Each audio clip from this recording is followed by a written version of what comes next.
All right, we're gonna try this again. I'm locally recording, so worst case scenario, I'll upload this after.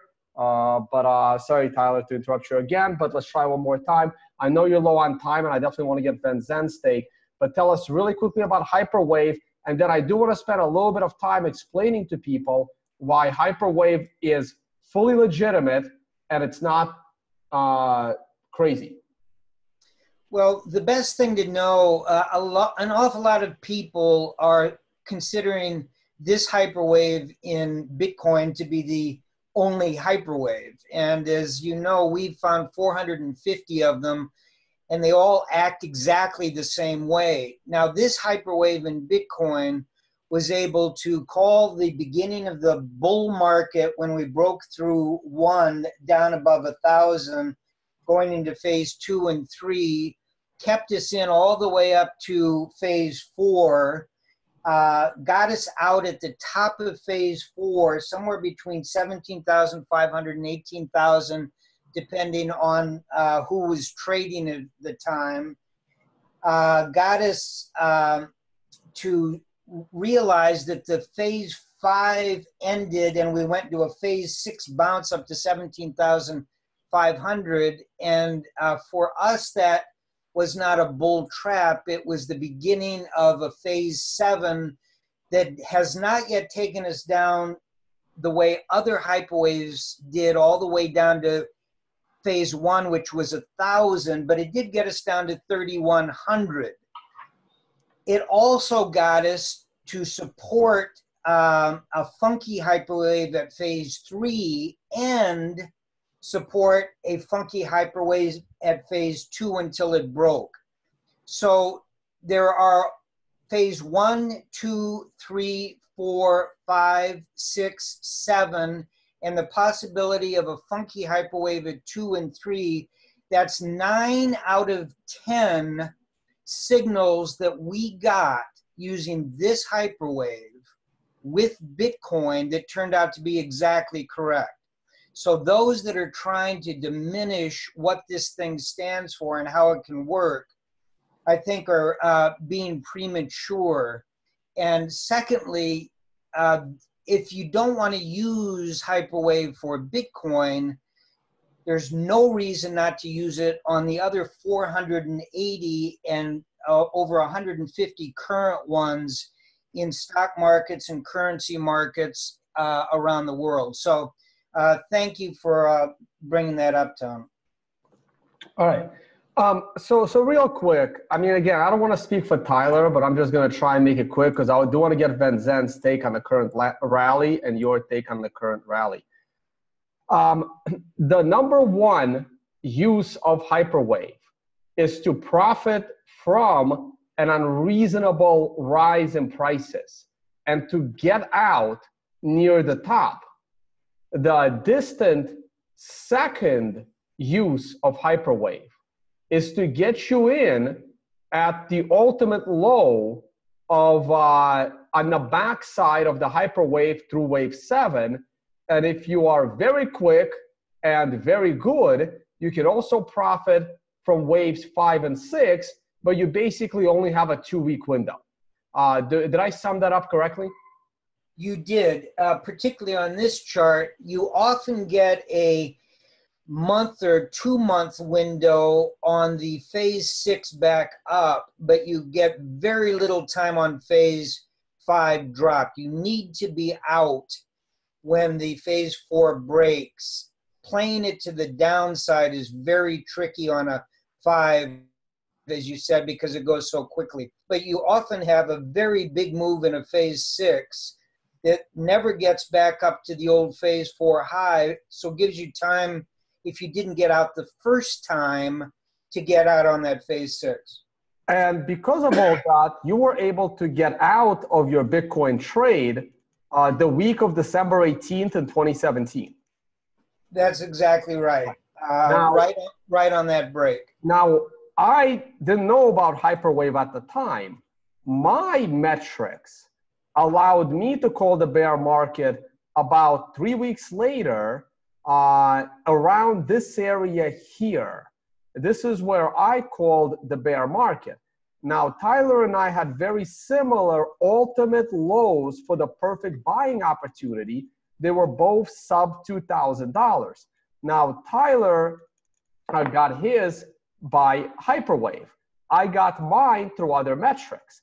Now, what you guys have to understand is that if our ultimate lows do not get hit, we have multiple other strategies to get us back into the bull market.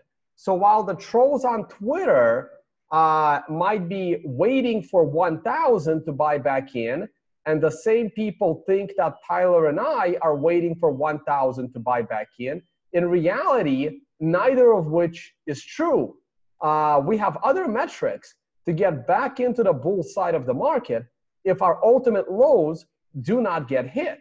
And Tyler has already started buying in, and I did a quick trade from 4,000 to 5,000 because I thought 5,000 is a good enough top. Now we have gone way beyond that. Tyler went in the $6,000 range, and you have already advised to take half that profit. What do you think about the current situation? And then we'll get Venzen's take on everything. Terrific. Yes, we had fills between 6,200 and 6,800, an average of about 6,500 on 20% of X, where X is the total amount of money someone was willing to eventually put in a full bull market. We sold half of that this past weekend between 8,700 and 8,800. So now we only have 10% of X left, and we will hopefully be able to take profits on that somewhere between the current level and somewhere between 9,400 and 9,700. If Venzen's right, I'll let him speak for himself, maybe even higher than that. If we go higher than that area, and Tone has been talking specifically about it, running from 8,800 to 9,000, 9,400 up at the, we have a setup trend line coming up. We've got 9,400 Fibonacci. I've got 10,100, 11,100 that I think is important to get over. I will be going in much longer than 10 or 20% if we get above those levels, because above those levels, I think there's a reasonable chance of getting back to 13.5, 17.5 and ultimate highs. But that's way in the future, not necessarily in terms of time, but in terms of price. As of right now, I think this is a great place to take a $2,000 profit out of an intermediate term bull market. And that's all I see. Oh, Tyler, but by 2,000, you mean a 33% profit. Exactly. Over a fairly short period of time, but most importantly for my clients, very low risk entry. Now everybody's saying, yeah, it was a lot lower risk at 3,000. Of course it was, but that's only with I don't think it was. I disagree with that. I don't either. Only with hindsight. Yeah, with hindsight, 3,000 and 3,100 was a lower risk entry. To me, there were two low risk entries on there were three low risk entries on this entire move. One as it broke 4,200, one as it broke 5,400, and the one the other day when it broke out of the triangle, where Socrates and myself were very, very bullish as it broke above 8,200.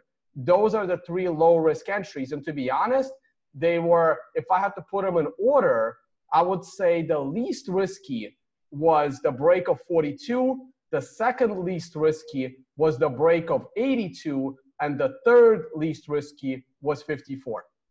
I would agree with that, although I really love our entries between 6,000 and 6,800, mainly because we did not catch them on the way up. What we did is on that sixth candle, when we got up to 8,200, we put our orders in back below 6,800. We didn't know they would be filled. But I knew that if we could get back and test that 6,000 bottom, that would be an extremely low risk entry, even more so than some of them that you just talked about. What I risked was losing the opportunity to get in it all. I admit that.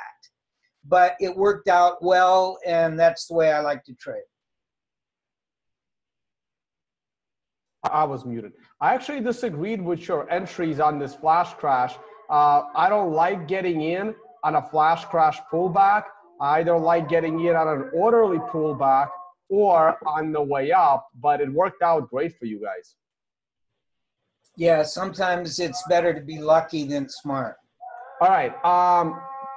Venzen, let's get your take, because it looks like what we discussed in that epic video of is the bottom in. You gave a scenario of a massive bull trap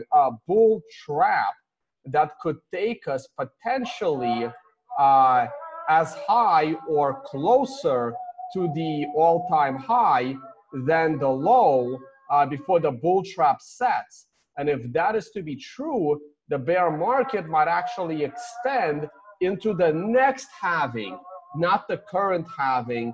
What are your thoughts about that now? Do you think? I know I'll leave the floor to you. Oh, I can't.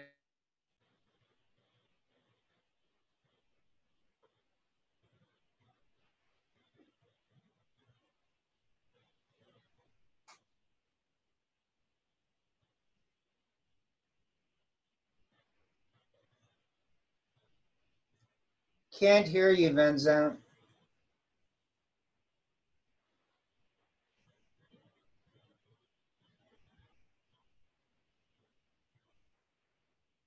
We're having serious technical issues today. Sorry, guys. The live stream isn't really working. I'm going to repost this video. Can't get Venzen's audio. Really unfortunate. Don't have you, Venzen. This might not. Oh, this might not. Sorry, it's not as good quality, but it's working.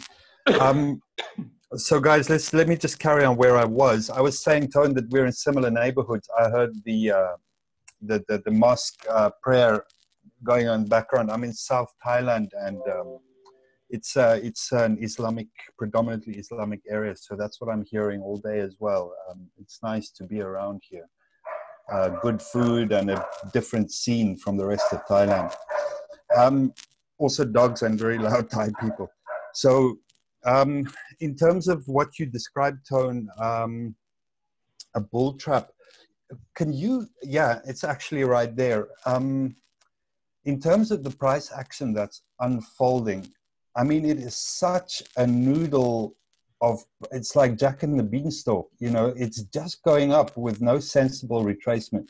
So what is that? That means, and if we look at the volume as well, I'm looking at BitMEX mostly, it's really low volume, whereas there's normally about $1 or $2 million either side of price, you know, and the bids and the asks, immediately the next kind of 5 cents up. At the moment, it's about 100,000, sometimes $10,000 each side of price. That's very low, and there's no compulsion to sell. There's no natural psychological pullback. It's just growing like a beanstalk out the ground. So at some point, it's going to fall over, right? But I think it can go pretty high. So I'm not going to talk about what I think. I'm just going to say that technically the trend is up, because now, according to the indicators I'm using, even the weekly chart has gone bullish, which is unusual because we didn't have to work hard to get there. There's not been a base building phase. There has not been any pain. There's not been any kind of like, oh my God, is it going down again? Oh no, it's just finding support. We've not seen any of that. It's just going up. So what is the best thing we can say? That it'll just hit those previous resistance areas, which I now see is 10,000, 12,000, and then somewhere near 17,000 is another one. That's all I can say. And while the moving averages are pushing higher, me and my clients are just trading up. You know, we don't try and anticipate a turn down. When that comes, we'll wait for it to develop its sell signals and start trading it a week or two later. But in terms of going up, I don't see an end. I really see it will be quite easy for there to be a double top. And then we get into what you mentioned, Tone, a potential bear market until the next halving, not the coming halving, but the next one. And that's something I agree with. I agree with you there because it would mean that there is no new low, that the bottom is in fact in. But my sense right now is that we're in a multi-year triangle. So we've had 3 waves down to 3,200. We're going to have 3 waves up to whatever, 12,000 or 20,000, and then come back down, but it'll be a triangle. Everyone's going to assume that it's going to be a massive crash to 1,000. Might be, but I think that we'll just be zigzagging in 3 wave forms for the next 3 or 4 years. That's my take on it, guys. The call to prayer is over, so I can stay unmuted without disruption. So let me ask you another question then, though I think you answered it, but I want you to be very clear. If your scenario is playing out and this current bull trap, which probably if we go, let's put it this way. If we go above 10,000, it would be hard to still call it a bull trap. It would be a big intermediate, move up. And if we go above the all-time high at this pace, we've been in a big bull market that obviously I missed, and but that's fine. I mean, I'll live with that. I still have my hodl position, so it's not like I financially missed out. So, but let me ask you this.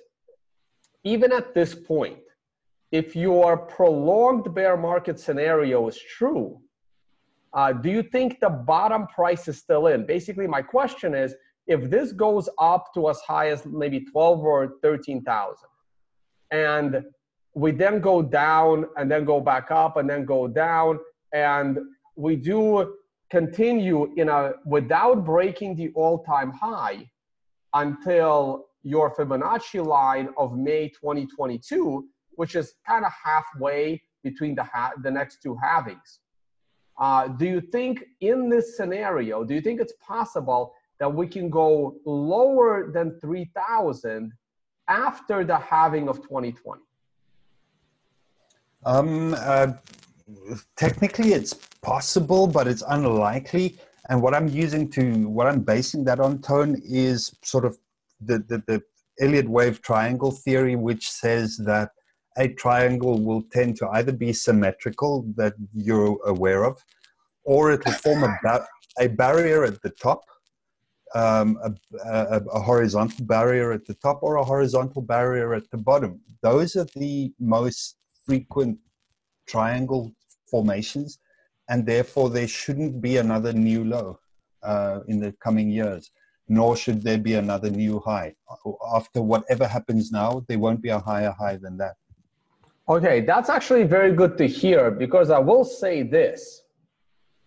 If we do go into a sub $3,000 low after the halving of 2020, that would be the ultimate purge of A, shitcoins, and B, non-diehard Bitcoin believers like myself. Yeah. There's going to be so many purges. Well, a triangle does 5 waves, right? So we've had the first one down. We're now in the second one up. And then there should be still 3 more, down, up, and down again. It'll wash a lot of people out. It'll frustrate a lot of people. It'll wreck many institutions, and people who are now fully bullish will be disappointed. That's why I call it a bull trap. I agree with you that it's not a traditional kind of bull trap in terms of it's a small move that fakes out and then suddenly declines. It's just that there's so much money pouring in. There's so much bullish sentiment. And we've unfolded 5 Elliott waves to the upside. The theory says that now there should be 3 massive waves to the downside. Well, that seems unlikely because it seems we're going to make a triangle, which is 5 sideways moves. That's less frequent, but Bitcoin loves to do it because this market is forever in confusion and in indecision, right? Yeah.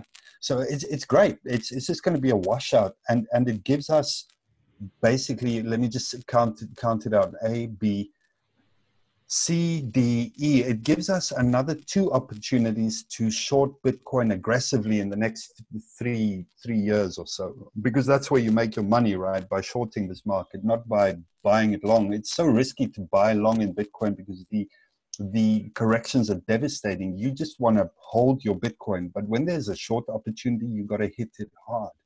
Yeah, and we'll get them. If it becomes a triangle, we'll get 2 more of those.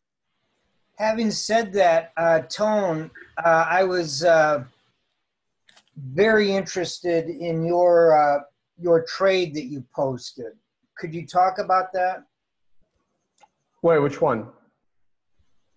Well, I thought I saw that you actually showed considering a short position in Bitcoin at these levels. I'm considering it, but I have not provided any details on that. Okay, could you just talk about your thinking? Sure. I'm very interested in where we are right now with sequential and your overall thoughts. Sure.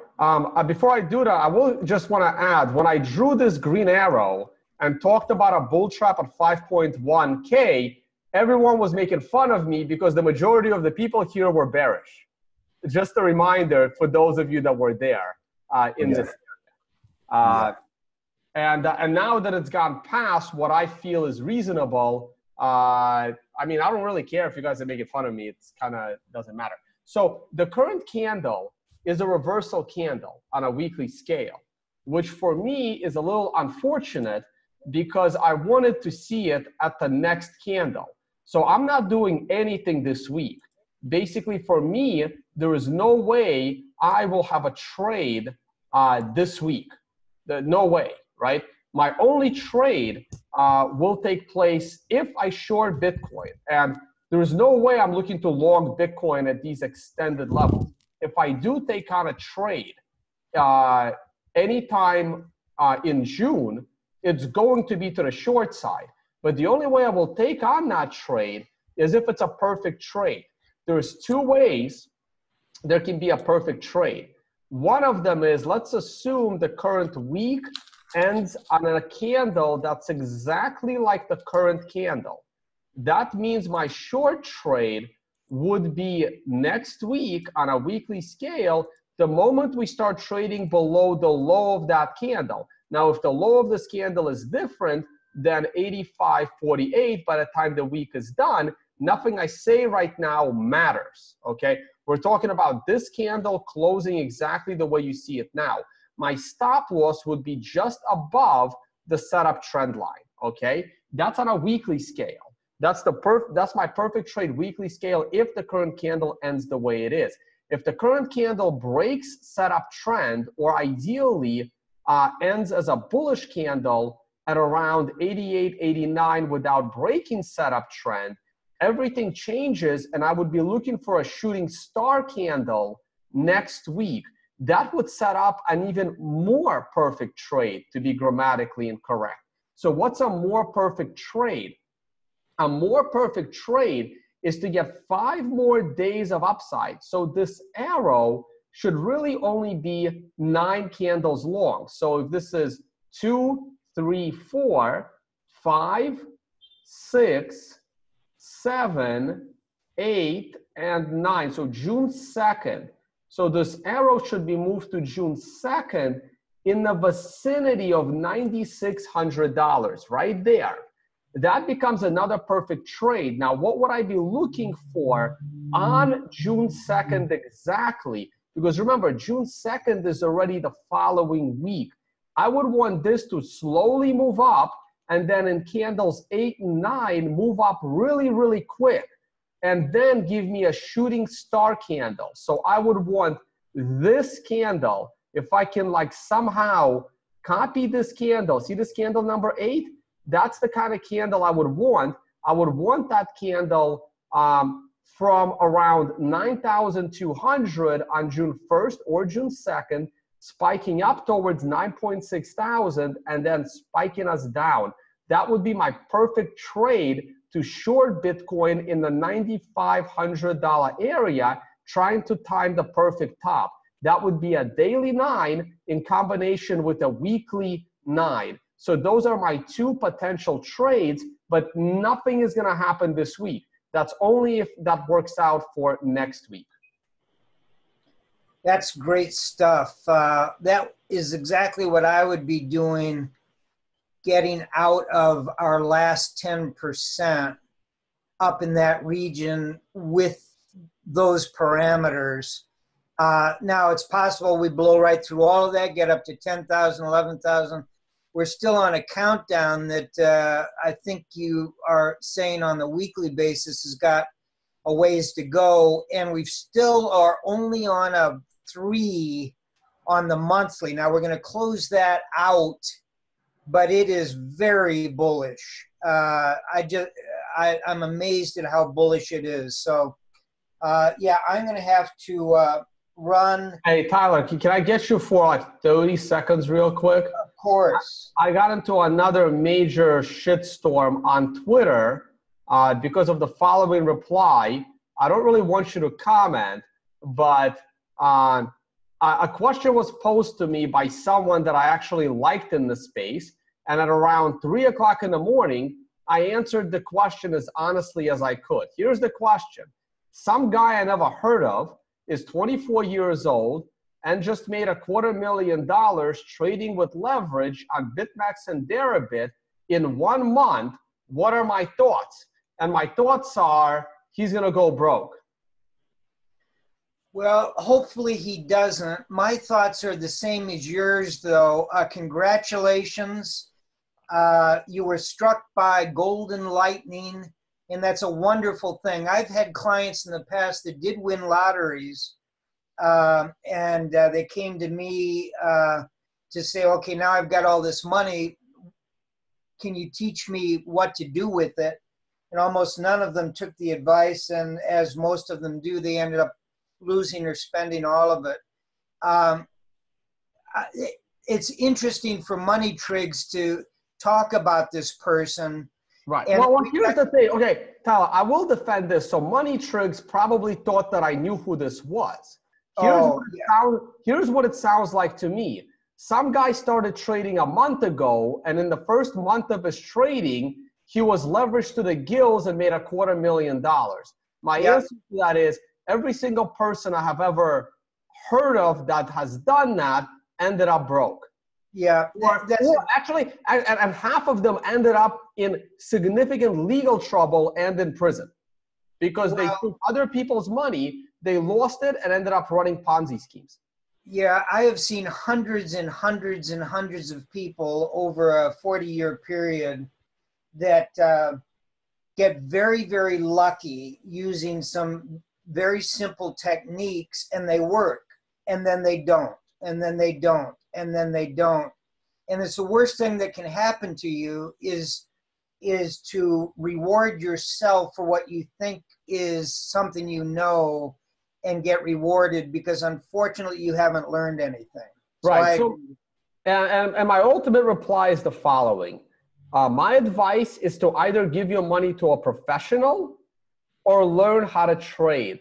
I never recommend anyone follow other traders, even if they're friends of mine. I think that's very smart. What we're trying to do at Lucid Investment Strategies is to teach people not only money management skills, but also introduce 2 or 3 new ideas that no one's seen before, like Hyperwave, like Consensio, This Saturday, we are introducing a new topping and bottoming pattern called the Selgin trading system. It's going to be from 12 o'clock to 4 o'clock, probably go to 5 o'clock with questions. And we're going to go into details of how so many of the major indexes on a worldwide basis are showing this formation right now, plus some unbelievable stocks, currencies, and even interest rates. So anybody that can join us, just go to lucidinvestmentstrategies.com. You can read about the webinar.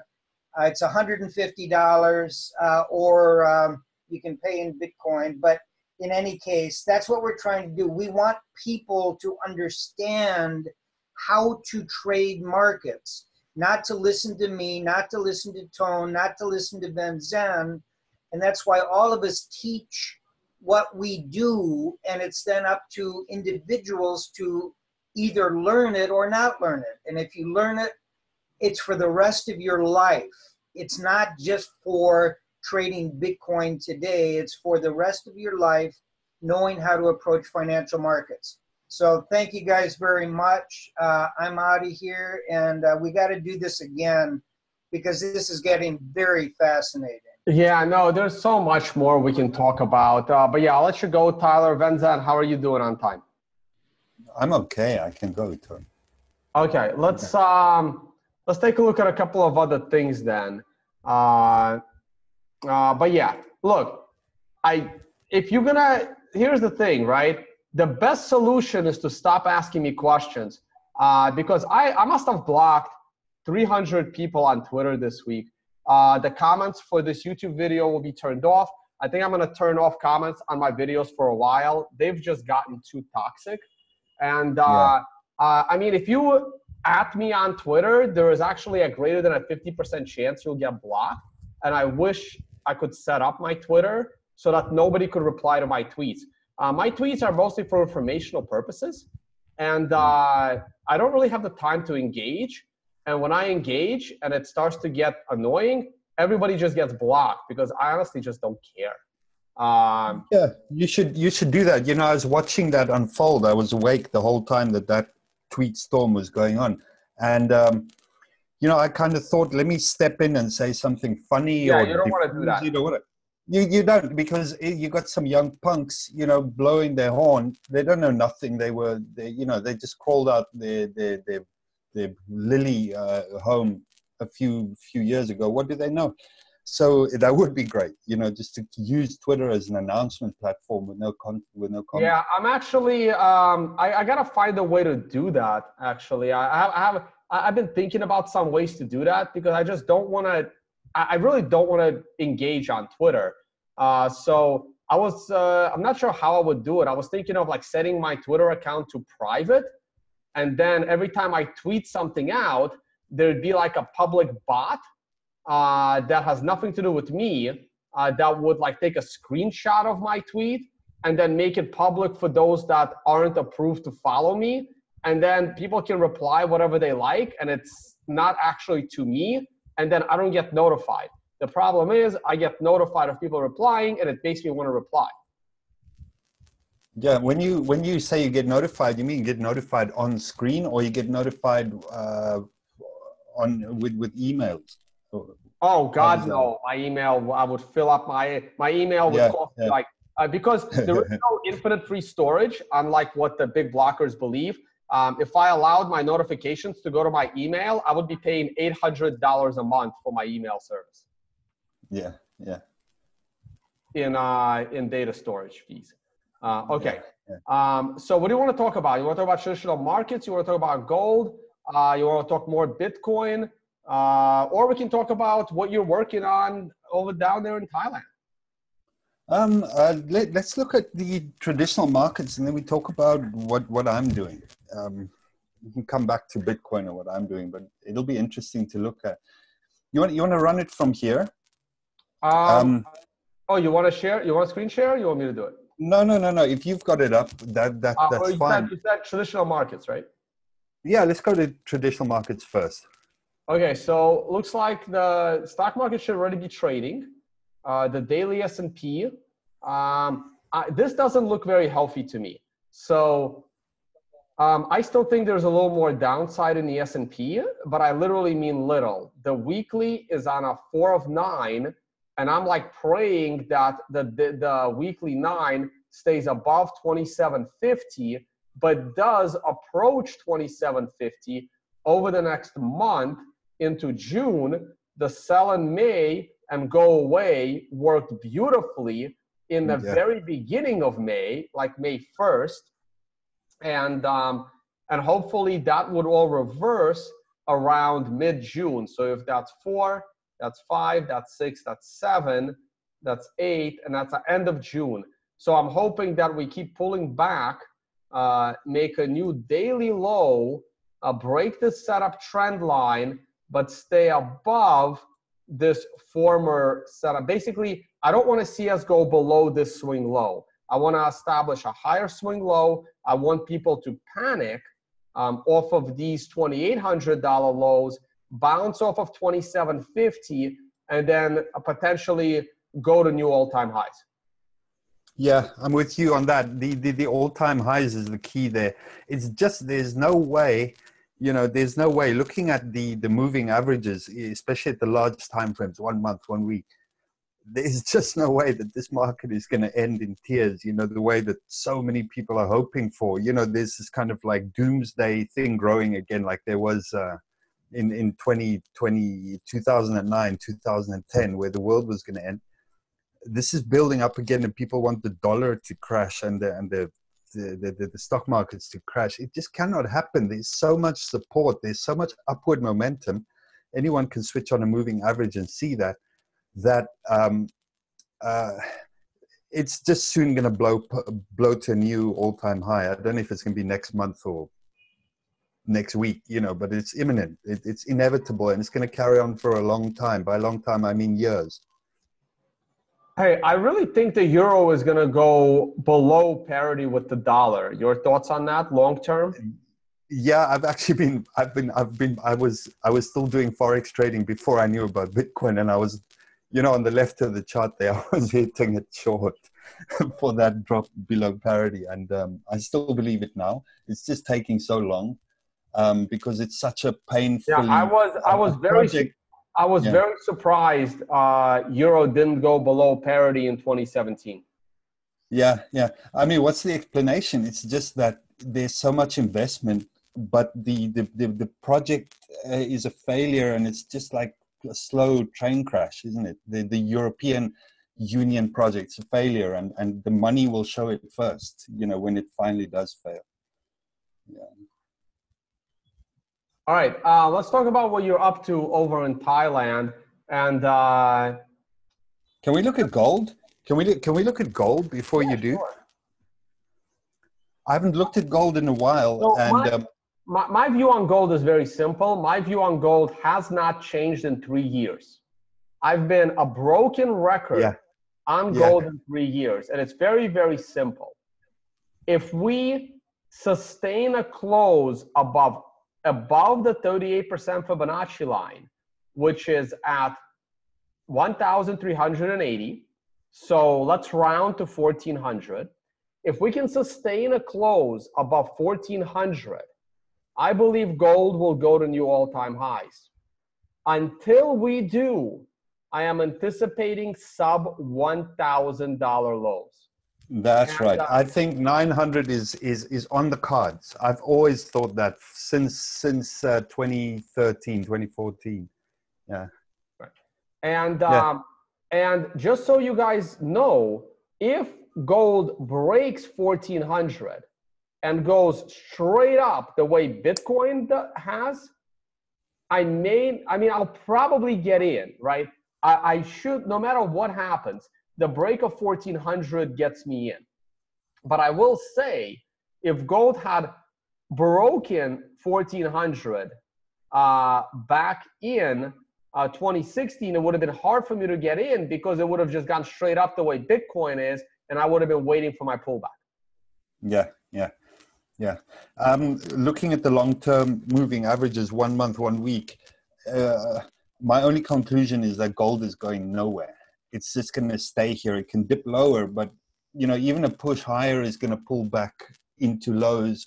And it's funny to watch because I've been receiving these, you know, when I was a gold bug back in 2009, 2010, I was receiving newsletters from the service called Safe Wealth Storage in Switzerland, and they produce a really detailed analysis, you know, the Elliott wave and Kondratiev cycles and sentiment and all kinds of things about gold and silver.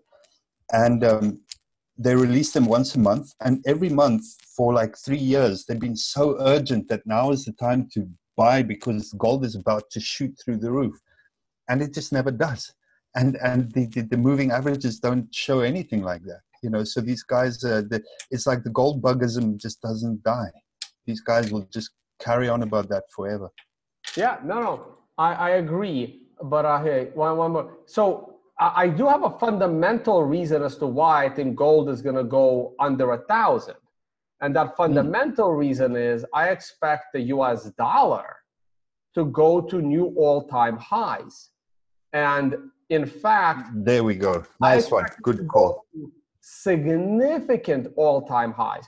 The all-time high for the US dollar was in the year 2001 at 121. So significant all-time highs puts the US dollar at approximately 150 here. So because gold is priced in dollars, so the all-time high for the dollar on this chart is actually even higher at 130. So that was back in 1986. So I am anticipating new all-time highs for the US dollar within the next, say, decade, okay? Maybe 15 years. And so if I'm expecting US dollar to go all the way to 150, right? That is a 50% increase from current prices in the US dollar, a 50% rise.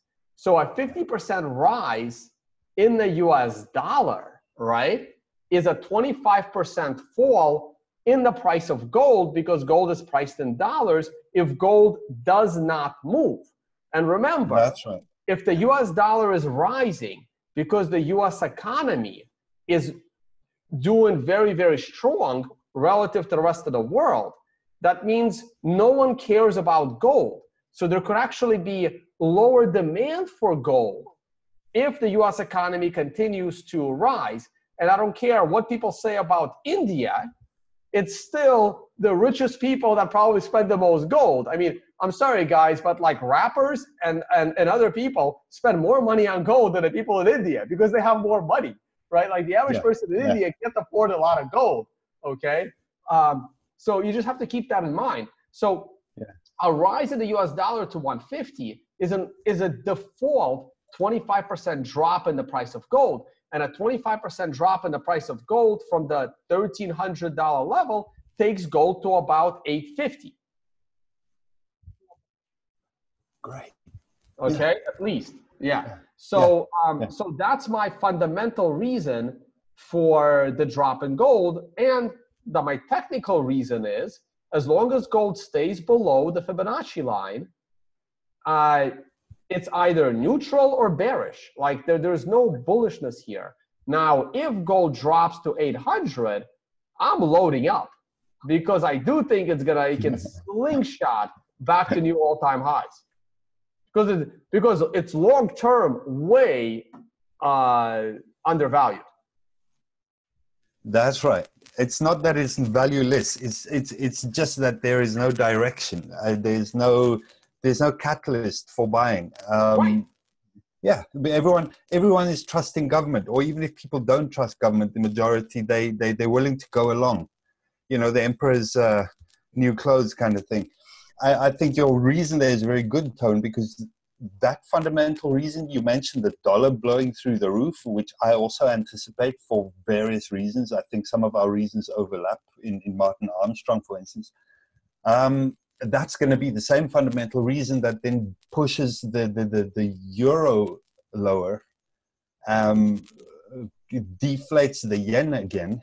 You know, all of these all of these things are going to work together, and it's all pinned on the dollar. It's all pinned on the dollar. Yeah, like people don't realize, like I'm here in Turkey right now. The Turkish currency is pretty much, it's in hyperinflation, okay? Almost. It's borderline hyperinflation. So hyperinflation is defined, at least to me. To me, hyperinflation is defined as a 50% decrease in your currency in a single month. It doesn't have to be a calendar month, just 30 days, right? So if the Turkish lira has depreciated by 50% in any given month, it's in hyperinflation. So right here, this particular candle has a low of 5 and a high of 7, and not exactly 50%, but close. Like it's really, really close, right? I mean, it does top at 7.2. So if I cherry pick, right, 1, 2, 3, 4 weeks, if I cherry pick this one, right, the low on this candle is 4.9. The high on this candle is 7.2. 4.9 divided by 2 is what? That's 2.45. Let's say a little under 2.5. So if I add 2.5 to the low of this candle, I get 7.4, and this is 7.2. So it's very, very close, right? So Turkish lira is almost in hyperinflation. I'm in Turkey. I'm in Istanbul. I love it here. It's gorgeous. Huge, like economic activity. So many like bars. So many restaurants. They're always full, and it's Ramadan. Half the people here can't even eat during the day right now. Yeah. Okay. Yeah. Like. Yeah. I just don't understand. I have to look more into the Turkish economy. I know they have some crazy like real estate issues. They're you know, like the way they're overbuilt on real estate, so they could have real estate problems. I think the way the government is spending money, they're not happy with. But in any case, things are like, don't assume you understand what's going on. If you've been listening to these gold bugs and these doomsday predictors that the US dollar is going to crash, like, how is that possible? Like, it just makes no sense. Yeah. It's funny. It's funny because it's like, it's such a popular myth and people say it with such conviction that, you know, it's not true. You know, it's precisely the kind of thing that is the opposite of the truth. And yet it's so widespread. And it means people don't think about what they're saying. It's what they want to believe, not what they know. Now remember this, right? Like I said, now you guys think I may be contradicting right now. I like I said, I love it here in Turkey. It's great. And but their currency is depreciating. The reason why your currency goes into hyperinflation, there's only one reason for that. There's one. The people that use that currency do not trust the government that prints that currency. And then you're South African, Zimbabwe is right next door. You've seen it all. Yeah. And like Venezuela, like Japan, you know, where and the credit evaporates, and suddenly the Soviet Union breakup. Yeah. Look, the only reason your currency ever goes into hyperinflation is due to politics. It is not due to economics. It is due to politics. Now, the whole world still trusts the US printing press because they're the most responsible one of them all. Please don't name small countries, and let's not talk about Switzerland, which clearly wasn't very responsible when they decided to stop the appreciation of their currency. By the way, if the US does falter, they will falter with the same stupidity as Switzerland when they decided to peg their currency to the US dollar and eventually couldn't afford to hold the peg, and their currency rose in value 33% in one day, completely like annihilating so many aspects of society for like a 3-week span. Yeah, and like decades of work to maintain that floor, right? I can't even remember where it was, like 1.2 or something Swiss franc. So what you're saying is interesting there, Tone, because it's true. The US dollar, anybody who travels will discover, as you do, you discover around the world that people are eager for US dollars. It's got a psychological value to people. So you go into a little market or a shop somewhere and like, oh, I haven't got enough of your currency. Would you accept US dollar? And they do.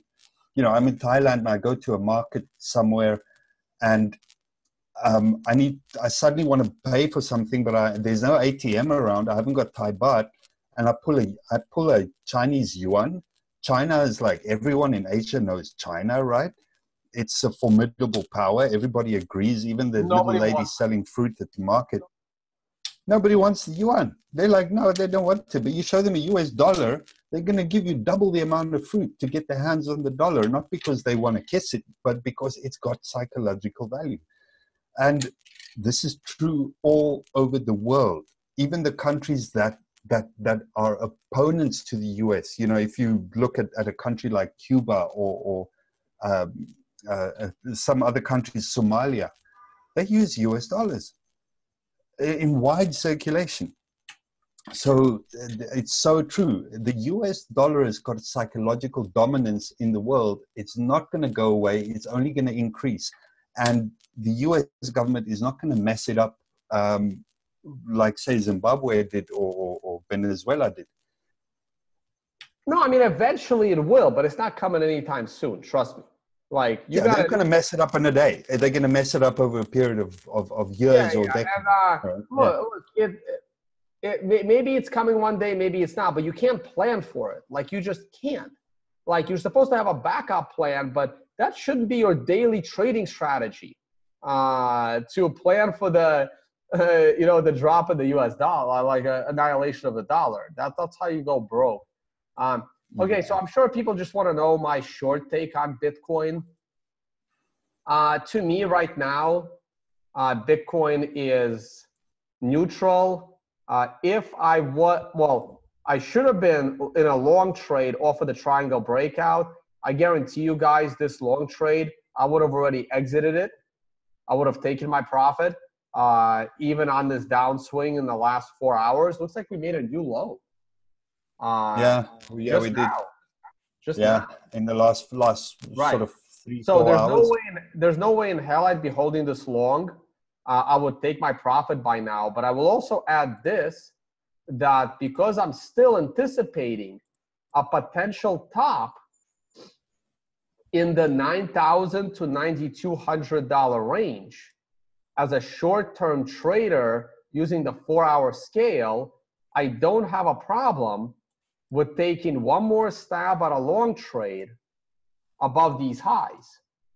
And my stop loss would then be 8,700, because if we're breaking 8,800 again, sometime later this week or even tomorrow, we probably have one more push to the upside.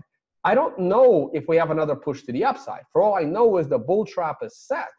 But if it's not set, I'm not jumping on the long trade now. I would wait till 88.50 to jump on the long trade, and then I would be completely out of that and flipping it to a short in the $9,200 to $9,600 range, but only next week, not this week. There's no short trades on the table for me this week. But I am selling. Like, I'm selling. Like by the way, speaking of transparency here, I want to go back to this, right? So I took a trade from here to here.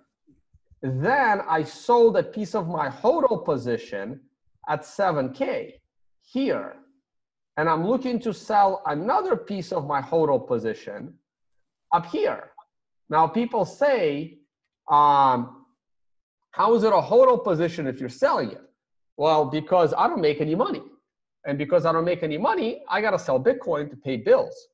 And therefore, and I got to pay taxes too. So, I got to sell more Bitcoin because I got to pay taxes on the Bitcoin that I'm selling. Now, I was also selling Bitcoin at 10,000. I didn't get a chance to sell Bitcoin at the top because I was like in Colombia, and I'm not going to be running around Colombia trying to sell Bitcoin. Because remember, I don't have any exchanges.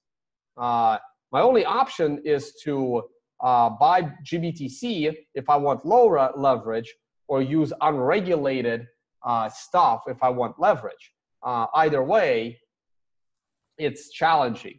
But I'm happy to sell a piece of my HODL. Now, you guys don't know if the piece of my HODL that I'm selling is 0.001% or 20% because it's really none of your business. But the point is this: this was a tradable opportunity to me, and because of the way it's rising, I don't trust it. So my only option for financial hedging and make my financials better and safer is to just sell a little piece of my HODL position, because I now have two options. One, if we don't go down, I'm happy because I'm still holding the majority. And if we do go down, I'm still happy because I've just prepaid my bills at the top. And if we go down really quickly, I'm even happier because if I haven't blown through all the cash that I got from selling in this range, I can put that cash back into Bitcoin if I see an opportunity to get in lower. So that's my take, because I'm prepared for every scenario between 1,000 and 100,000 in Bitcoin. Venzen, your thoughts on what I said, and then we go to what you're up to in Thailand.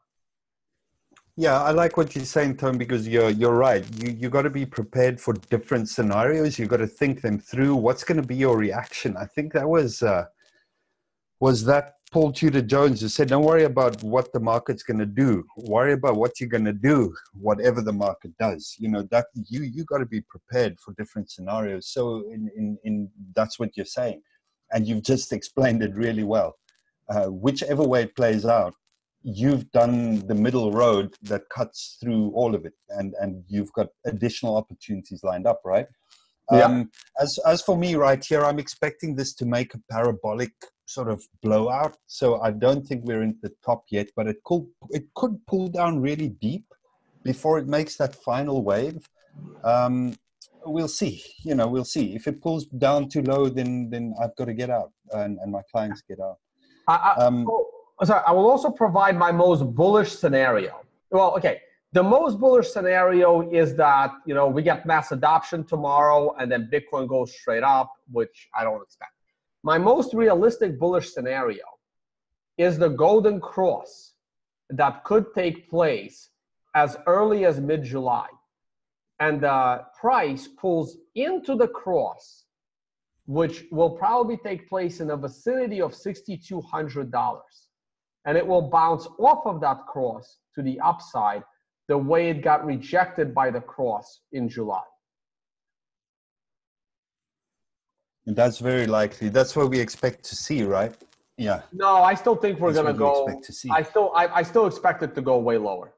But that is a realistic, very bullish scenario. Yeah. I don't think it'll happen like that because we're running out of upside.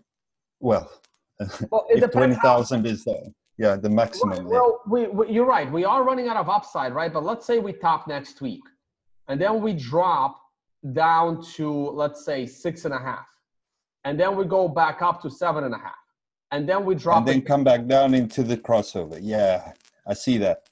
Yeah, likely can happen. Yeah, so it can definitely happen, or we can actually go down slow for a change, right? I mean, look at this downside, right? Right here. This was not that big of a downside. It was from approximately current levels of 9,600, and that went down to 5,900, and that took what? I think if I hold the shift button, I could. It looks like 8 weeks, right? That took 7 bars, so that took about 7 weeks. So and then we got stuck there for 2 bars, so 2 months. So it can happen. It can happen. Okay. Into the golden cross. Yeah. Oh, real quick, guys, before we do go to Venzen. So I already started working on this. Look, I know I did a terrible debate against Roger. Roger prepares for these things. I have better things to do with my life. So I'm actually going through the video of the debate that I had with Roger. I'm cutting out some of the irrelevant parts. And I want to cut this video down to 10 minutes. And I don't know if I'll have time later today but I'm gonna try and do a one-sided debate. I'm gonna let Roger still say his talking points, and then I'm just gonna give my take after taking a few notes after what happened. And his team did a propaganda video on the debate, so I'll do mine. Okay, so and then I'll put that up on my thing. All right, Venzen, this is going to be back to you, and let's talk about Thailand, and then I'll talk. Oh wait, I think I just did the wrong thing here. Where were we? We're here. Okay, here we go.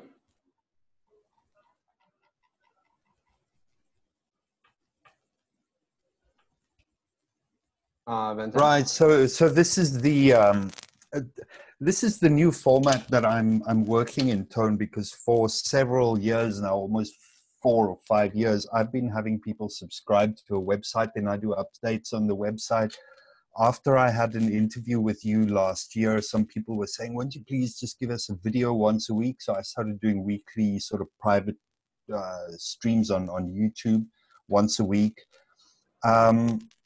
But I'm finding that if it's not that there's a lot of people, it's that there's a lot of bulk to teach. And many people that join need to be educated from first principles. So I've decided, rather than charging people for a subscription, $100 or $95 a month for subscription and access to everything and my time, that I will be doing these trading camps where I trade somebody up from intermediate level into a methodology that works, and the same methodology also acts as a money management system. So with all of that knowledge, then they will be a membership. They'll have membership on my website for free for the rest of their life and my life.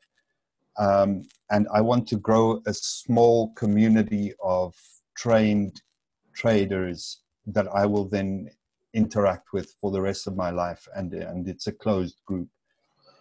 And that's what I'm doing. So I train up 5 people per month. I've got space to train up 5 people a month, and I do them in 8 days or kind of 7 days at a venue in Thailand where they live in luxury. I think you've been there. Yes, you have. Yep. And that's where we first met. Same place, same resort. They need to have some discipline and motivation while they're there. So they eat good, they get massage, they can join me with meditation and exercise in the mornings on the beach. And we train hard. You know, we do how do you call it? Not a crash course, but a really intensive learning experience into my method and how to manage their money. And when they leave, basically they 100% indoctrinated and 100% confident and sure what they're going to do in the market in the next 3 years to change from a mediocre trader into financial independence. Right. And that's important. This is not for beginners. It's not for beginners. Right. Yeah. So yeah, if a newbie will not be able to get up to speed quickly enough. I would demand that they at least do your most basic course in terms of what is a candle, that they have some experience of at least 2 years, or that they can pass the babypips.com university test. Oh, I didn't even know about that. Babypips, babypips.com. They teach you everything about trading, all the concepts, you know, everything that's in trading, M2 money supply, all of that. So, and then they give you a quiz. And if somebody can pass that, they can do my course. Excellent. So I've also, I've talked about this with Venzen and Tyler a while ago. I've just been too busy to get it up. I'm also thinking about putting together a trading boot camp. It will be a fully educational boot camp. As you know, Venzen and all my subscribers, I don't like subscriptions. I don't want to commit to life.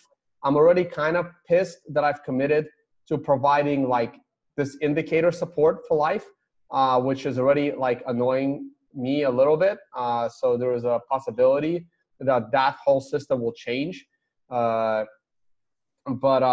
in any case, I am also thinking about a boot camp, and it will not be with just me. It will be with me and Venzen and several other people that I don't want to name yet. And it would also be something like 7 days. and it's not for beginners. I'm not even close to setting this up. It'll take about a month or two before you get more information. This is just, me thinking about doing it. And it will be for 3 types of people. It will be for advanced, intermediate to advanced current traders, those that are already trading full time. It will be for high net worth individuals that are more interested in managing their retirement money as an investor or a trader, or it will be for money managers looking for potential trading talent of the other people that will attend. The cost of this will also be high, probably same as yours, about a full Bitcoin to attend. The majority of the reason why it's so expensive is because we want to eliminate people that aren't serious about something like this. Not to mention a 7-day retreat at a fancy place is not cheap. So that's what I'm thinking, and a lot more details are coming on that kind of soon. Well, maybe not. Well, we'll see. Still got more to do. But that's pretty much the plan for me as well. It will go well along with your course, and I'm sure Tyler and probably Ugly Old Goat will have theirs. This is really for advanced trading education, and this could only happen from those that have spent numerous years in trading. All right, I think this video has gone somewhat long. I don't really have anything else to add other than this website came across my radar. Oh, no, wait, not this website, another website. Anyway, I'll probably talk about it. I can't even get all my, I have too many tabs open. There was another really cool website that showed you how insecure all the other hard forks are and what kind of security you need and why. Anyway, I'll do it as part of my like personal, maybe it'll be a crypto scam, B-trash, I don't know, I'll think of something. Yeah. All right, I think I'm blabbering now. Hey, check out tonebase.com. I don't know what the future of my webinars are gonna be or my workshops. I just need to take a break and restructure everything. All I know is I gotta find a way to cut the noise out because it's really distracting. So I think I'm turning off comments on my YouTube for a long time, even like on videos. I usually keep them up for like videos with other people, but like the majority of those comments are just so toxic that I don't want to deal with it. And I got to find a way to restructure my Twitter so that I don't read any comments either. Like how do you stop yourself from reading comments? And the problem is people lie about everything. So that's why I need like a separate way of doing that. Anyway, lots of changes coming up in the near future. If you want to know where I'm going to be, look at the public calendar.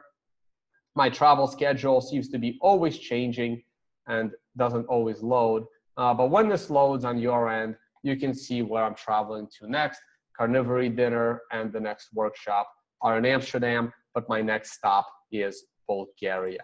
All right, time to say goodbye to Venzen, goodbye to the stream. Way longer than I expected, but that's okay. Hope you guys got a lot out of it.